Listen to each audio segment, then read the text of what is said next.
don't. I never watched. For the record, Tyler is admitting that he's watched Touched by an Angel. Dude, my mom was obsessed with that shit. I had to watch. I watched that show. Was that one of the ones that came on like every weeknight, or was it Probably one episode a week? That's probably one of those shows that Dude, was on that like. and Dr. Quinn, Medicine Woman. I mean, that's Dude. crazy. If you're my age, you need to know your mom wanted to fuck this character named Sully on TV back in the day, just so you know. On Dr. Quinn, Medicine Woman. Yeah. Totally forgot about that shit, dude. That's wild. Jane Seymour was a babe. She was a babe. This is one of those episodes that I don't want to do because I don't think anyone's going to give a shit about it, and I think that you and I are just wasting our time. I do have a compliment about Sunny Day Real Estate, and I'm just going to say my one positive thing that I'm going to say about this depressing ass fucking band is that it takes real balls to be this shitty and just still put out 4 albums. That takes balls, dude. Bigger balls than I could possibly imagine having. That's amazing. I mean, honestly, it's really fucking amazing. So I've never listened to this band because I have good taste in music, and nothing that was influenced by this is good. None of my favorite bands have ever been like, oh yeah, Sunny Day Real Estate. That's it for me. You got to check that out.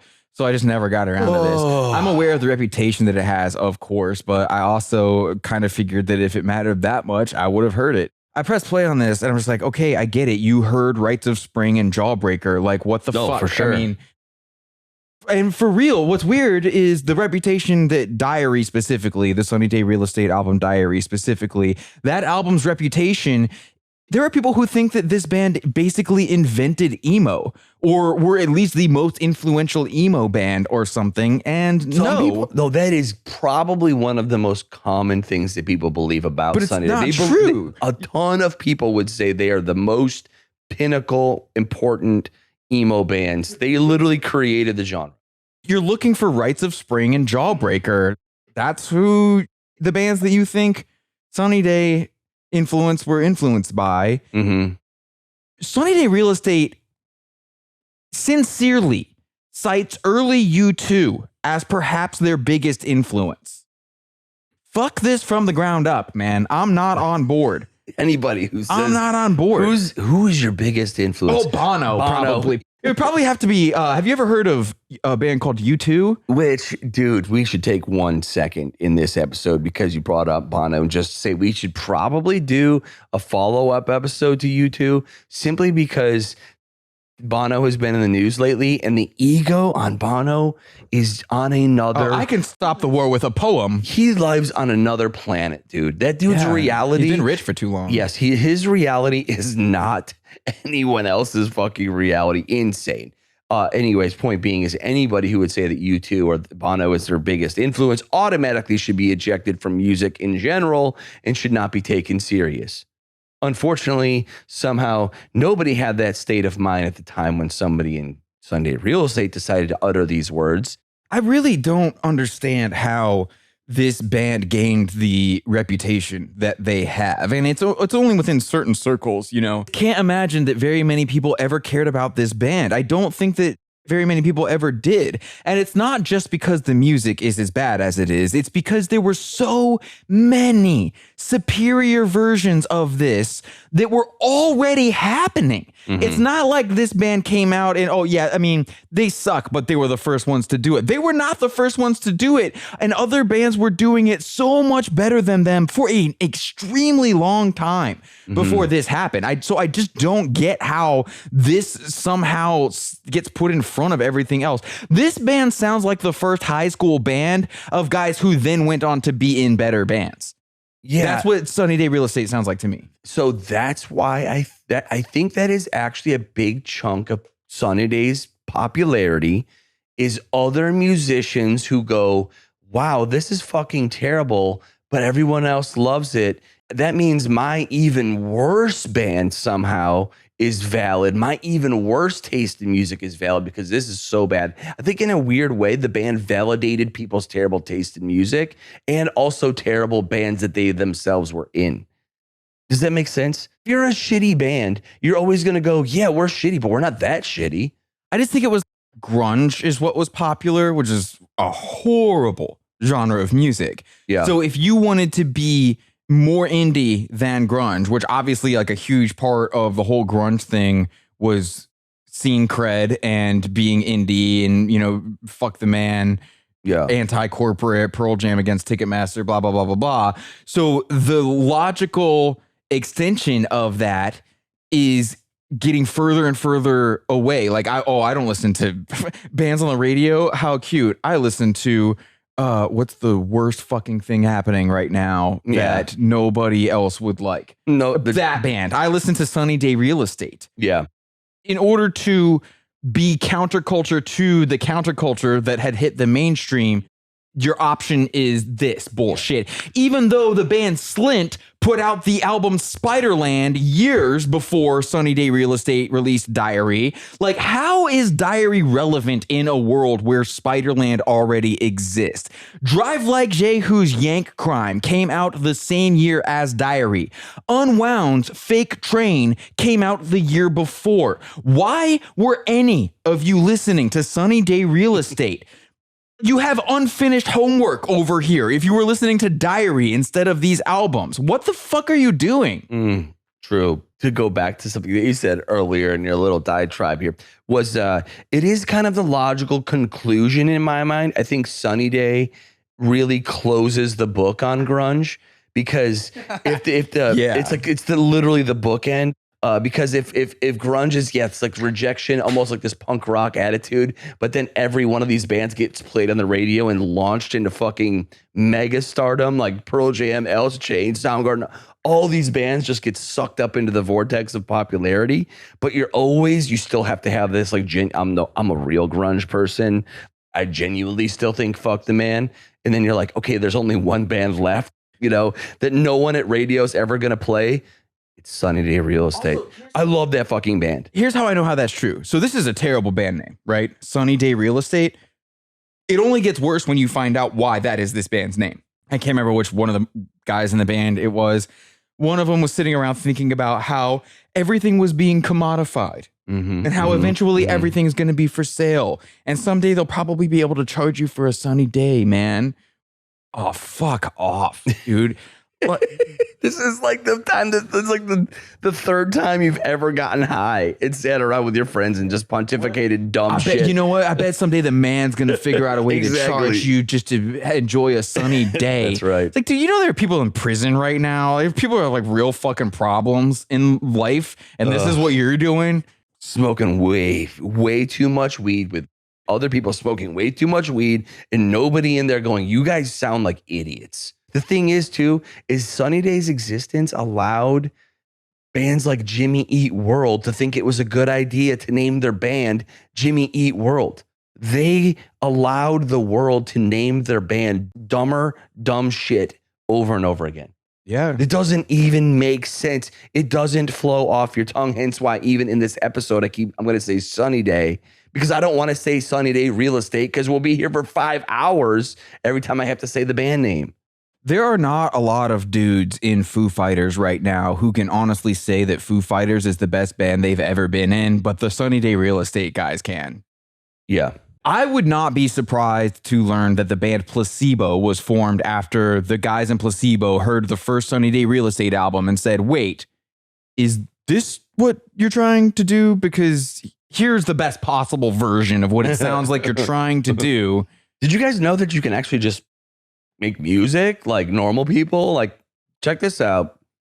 I think that Sunny Day Real Estate is the ultimate example of how a band can gain a certain reputation or prestige based almost entirely upon the story around the band rather than the band's actual music. Yeah. Sunny Day Real Estate was barely ever even a band. People thought they were mysterious because for a long time they wouldn't do interviews and they only had that one blurry press photo. And then there was a whole thing where they wouldn't play in California. That goes back to like the fuck the man origin story of this as an entire concept. Apparently, because there was so much record label activity in Seattle after Nirvana blew up and the Seattle scene blew up and all the A&R guys were around town, you know? So, I mean, obviously that's fucking annoying. You got these people acting like they give a shit about music, but they're just seeing dollar signs or blowjobs and just all kinds of gross shit. The one of the dudes in this band, I guess some A&R guy or something told them, yeah, you're getting some traction up here, but you know, we'll see what happens when you come to LA. Like that's, if you make it in LA, then that's how we'll really know. And he was like, well, then we'll never play in LA. We'll never even play in California. And that's why it's like, great, dude. It's failing upwards. What is that? What is that snake eating itself? Isn't there like a Ouroboros? Yes. This sums up this band's like arc perfectly in that when being counterculture itself becomes a pretentious, shitty attitude in itself, becomes this perfect snowball of shittiness. We're not going to fucking do that because we're too cool. But now you just sound like a pretentious asshole. Now you just sound like an exclusionary piece of shit, which is the exact opposite of what you're supposed to be. When counterculture becomes the culture, it becomes like its own pretentious thing. That's like peak pretentious shit. We've covered so many bands that live in their own asshole, but they'll at least take fucking pictures. Also, back in the day, Jeremy was like a real pretty boy. So I think that they kind of had some sense that if they did, he would instantly become the face of the band, and the power dynamics that would happen Can you there. imagine like the singer of a band becoming the face of a band? Wow, Weird. that's fucking weird. Put him in the shadows like Tool, then that would have worked. Have Jeremy stand in the fucking back of the stage or something if that's such a concern. It's pretty easy to tell whenever the story around a band is the reason anyone is still talking about them, because their most popular album, the legendary one that always gets put on the best so-and-so album list, will always not actually be the best one. By any stretch. In this case, Diary is the album that everyone has to rabidly praise, even though it isn't good. It's not a good album. This band's best album is certainly How It Feels to Be Something On, the third one. That's indisputably a better album. But even there, if that was the only thing this band did and then they broke up, no one would be talking about them because the story around this band is why everyone talks about them. They are supposedly this foundational, massively influential thing that happened for a brief moment in time and then broke up in this big, crazy way. Twice. Which time? Maybe 3 times, actually. Yeah. When they broke up, the singer posted some letter on the internet that made it sound like his then recent conversion to Christianity was the whole problem with the band. And fans ran with that story for close to a decade. The band has since tried to like walk this back and say that that wasn't actually that big of a deal. But I don't know how much I believe that, because it's certainly the only thing that dude wrote about in that letter that he posted on the internet. One of the things I read that I feel like it made it worse was like the actual reason why they broke up was because the band wasn't becoming as successful as they hoped. Maybe you should try. Yeah, well, maybe you should, first of all, make better music, but second of all, a press photo, perhaps.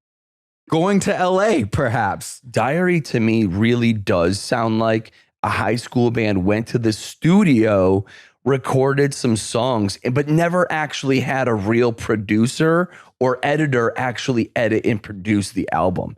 It just sounds like they recorded it and they kind of mixed it a little bit and they put it out into the world without anybody going, hey, let me polish this turd for you a little bit. It's truly astounding how bad Diary is. If you go look up video of these guys playing any of those songs, a non-musician could watch them doing it and look at what they're doing with their hands and then just copy it on the instrument and play the songs. It's so... Every single person listening to this episode of this podcast right now knows someone who is in a better band than Sunny Day Real Estate. And all you really need to do, if you're an actual Sunny Day Real Estate fan, which maybe 10% of this podcast even know who they are. Dude, this is about to replace the Interpol episode as the least listened to episode. I'm so confident that 40 people are listening to Sunny you and me Day talk Real right Estate now. should probably pay us to do this fucking episode. Honestly, we're helping them. Tens of thousands of people are going to discover Sunny Day Real Estate. I would like to see their streaming numbers the day before this episode comes out and the day after. We are doing the biggest favor for Sunny Day Real Estate right weird. now. God, we could just not do it. Maybe we just won't release this one. Christ. We should just release it and just be like, make it all chopped up, make it seem like we think the band is great. I can't. Oh, what the fuck point was I going to make? Oh, I was going to say is, if you're a fan of the band, all you really have to do is take a second and let the nostalgia wear off for a second and really listen to this now, because you're an adult and it's been 20 plus years. You can listen to it objectively and you won't lose any friends because you probably don't have any anyways. You could acknowledge that this album sounds like absolute horseshit. And you can't say, well, it's just because it was old, because it was not that old. And at the time, there were some great ass sounding records coming out. But you were young and you were a little emotional kid and you were like, it just speaks to my soul. But now you're an adult. And if you still relate to this, I hope you're getting therapy, because you're supposed to outgrow this. This is a band that you're supposed to outgrow. Yeah. Also, the other thing is even if you mistakenly believe that this is a cornerstone album of Midwest emo or whatever, Midwest emo sucks. Midwest hardcore is what you're looking for. You should be listening to Midwest hardcore. And the wealth of bands that you then have is ridiculous. This is one of those things where, like, the more obscure the band is, the more you win. I'm not playing that game, but there's this band called Examination of the ... That's their band name. It's really fucking annoying, right? So you should love it. Examination of the ... The perfect. We Are the Architects of Desire. The Lady in the Radiator. Yes, that is a reference to Eraserhead. Do you have a boner yet? Hopefully so. Listen to that band. It's fucking incredible music. And then you just got the list of, like, Page 99 adjacent bands, City of Caterpillar, all the Ed Gein type stuff. There's so much awesome music that was being made at the same time as this and directly after it. It's come on. Yeah. Come on. I mean, I'm always disappointed, honestly, not just in the music. When something has this reputation and you listen to it for the first time, you're like, really? This? Yeah. Yeah. That's the thing is, usually my wife always asks me before I come over here, like, what are you guys doing tonight? And I tell her, oh, we just hit 20 minutes. Oh, we did our goal. I didn't think we were going to make it even 20 minutes. I know, we made it 20 in. And I only really have 2 more points in my head too. I'm almost done. My wife said, like, oh, what are you guys doing tonight? And I was like, oh, we're doing whatever, Sunday real estate. And she was like, I was like, did you ever listen to it? She was like, no. So I turned on whatever song it was. And I was like, do you like this? And I swear to God, she looked at me like she was never going to, like, touch my penis ever again. Like, it was as if that was it. I was the most unattractive man. You know what? This is the last fucking straw, buddy. This is it. Like, you're going to make me even listen to 5 seconds of this? Fuck you. Move out. We're over. I'm getting the kids in the house. Like, you got to go. I don't think if I could pay her to listen to an entire album, I don't think she would. She's, like, open to all sorts of shit. She likes terrible music. She likes Nine Inch Nails, whatever. But this was a bridge too far. This seems like a band that you have to convince yourself you like. You know what I'm saying? I don't think anyone hears this and is just like, oh, fuck yeah. No. I think that fans of this band are brainwashing themselves, essentially. Sunny Day Real Estate was already breaking up by the time they started recording their second album, and it had to therefore be released with unfinished lyrics. Yet there are still fans who manage to convince themselves that it's great. Mm-hmm. There are people who the second album is their favorite one. Guys, it's not, they didn't finish making it. Mm-hmm. It's not done. It's not complete. Mm-hmm. You're eating bread dough. But that adds to the romanticization of the idea of what they are to so many people. Another thing for them to latch onto and be like, yes, but that's what makes it great. And like, no, it doesn't.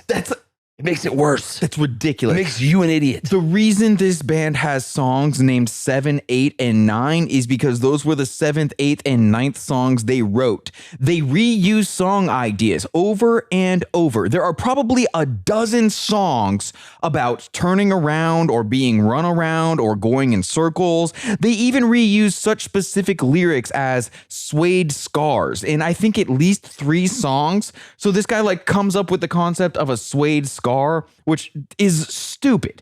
That's a fucking dumb. What does that even mean, dude? Yeah, suede is a fabric. Scars are a thing. Suede's like the most easily stained fabric ever. You can stain it with water. If you get suede wet, it will become stained. So how does this relate to the idea of a scar and healing? And just fuck off with these. Again, conceptually, just it's bad. These guys were basically doing the bare minimum necessary to come off as creative, deep thinkers and to technically be able to call themselves a band. This is almost like someone wanted to lie about having been in a band, fucked off and shat this thing out real fast. Oh, I'm in a band. Really? You're not in a band. Guys, we gotta start a band. I told this girl I was in a band. We gotta do a fucking band. I told this girl, we have to follow through. We do have to. I just love the idea of a band getting together, putting out one album, and then having to break up, but then still having to finish this album, then having to break up again. You guys can't get your fucking shit together. Honestly, I think I know that the Jesus stuff and him becoming a freaking Jesus freak weirdo, whatever, played a part in it. But like the drummer seems not okay, man. Yeah, the drummer's obsessed with Dave Grohl because the whole Foo Fighters thing. There's other shit going on here for sure. Maybe it's because they were always arguing with each other, but the vocals of every Sunny Day Real Estate song on the first two albums sound like these dudes do not even want to be in a band, let alone the band that they're in. How many of these songs are about how much the band sucks? How many of these songs are about how much it sucks being in this band? Like that's actually what they're writing their songs about. I bet. What is inspiration for this song? Well, the band is, and how much I fucking hate being in the band. I hate this band so much, and I'm in this band. So they start the band, break up almost immediately, get back together in 97, break up again. They did a reunion tour. And then tried to write it. And they were trying to write an album. And then the drummer who's obsessed with Dave Grohl gets on the internet and posts some shit about how he can't. I don't know this quote exactly. I just remember reading it once. So he said something about every now and then I'm reminded that the best album Sunny Day Real Estate ever recorded is sitting in Dave Grohl's sock drawer, which makes it sound like A, this band was able to successfully get back together and make an album. And B, Dave Grohl stopped it from coming out.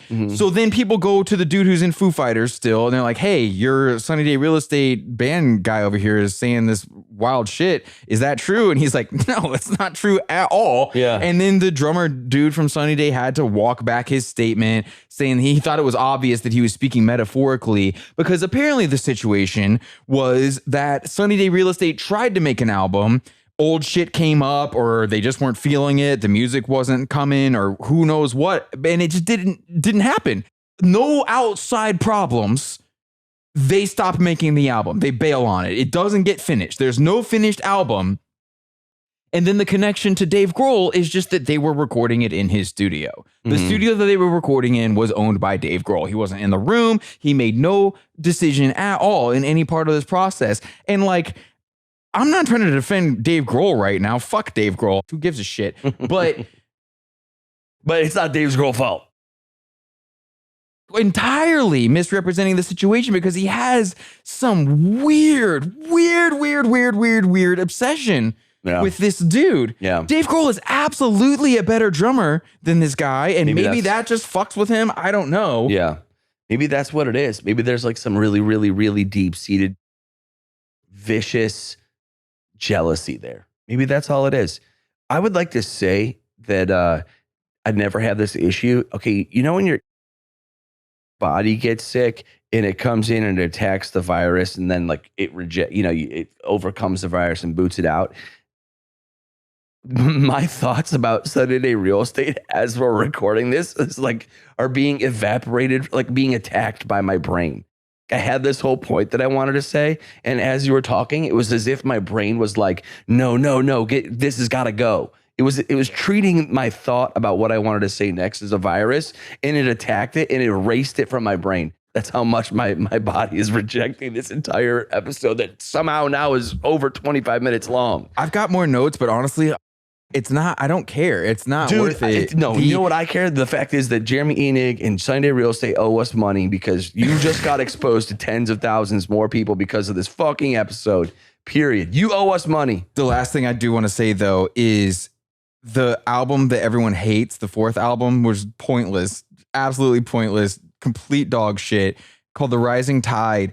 It has one song on it that is called The Ocean. and it has another song on it that is called The Rain Song. Neither of these songs is a cover of Led Zeppelin's songs that are called the same thing. What are you guys doing? They should have just stuck with the numbers. This is song number 69 and number 69. That's right. This is song number 420.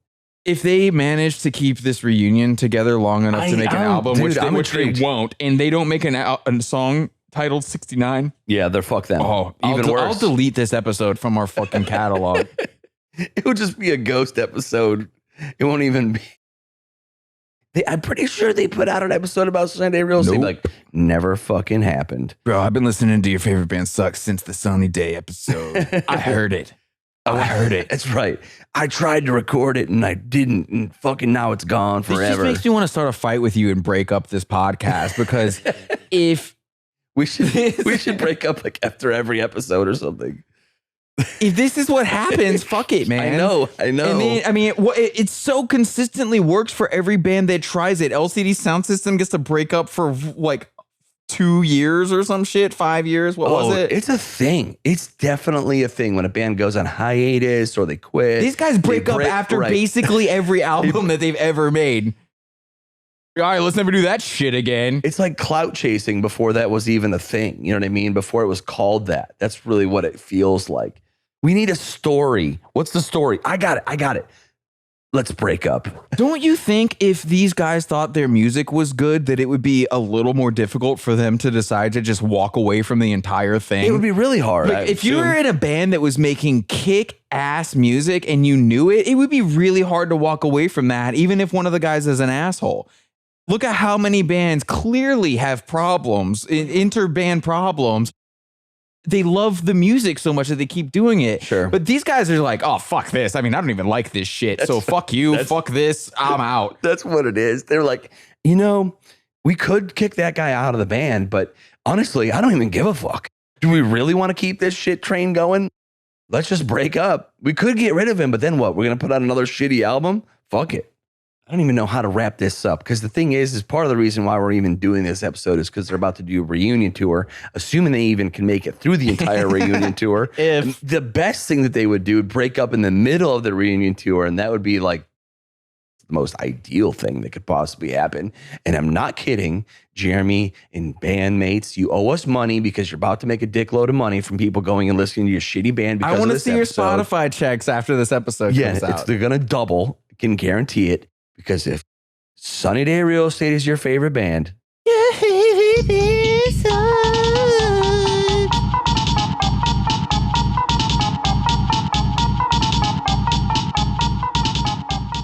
you are welcome for another sad-ass episode of Your Favorite Band Sucks. Seems like literally every person who knows about the existence of Sunny Day Real Estate was A, disappointed they got a Maroon 5 episode instead, and B, thought we really weren't gonna give y'all one on Sunny Day. Well, here you go. It was just a little joke and you can stop whining. Now, if all 20 people still listening to this go buy some merch from our website, then maybe this will have been worth doing. Oh, this has nothing to do with Sunny Day, except I mentioned them earlier. The band City of Caterpillar is also currently in the middle of a reunion tour. If you want to go see a real band, then I would strongly encourage finding out if they're coming anywhere near you. Alright, can't wait to read all the comments people have already left saying they knew we were too scared to do an episode on Hendrix, because you're fucking wrong. When the podcast returns, we will be thoroughly dismantling the Jimi Hendrix Experience.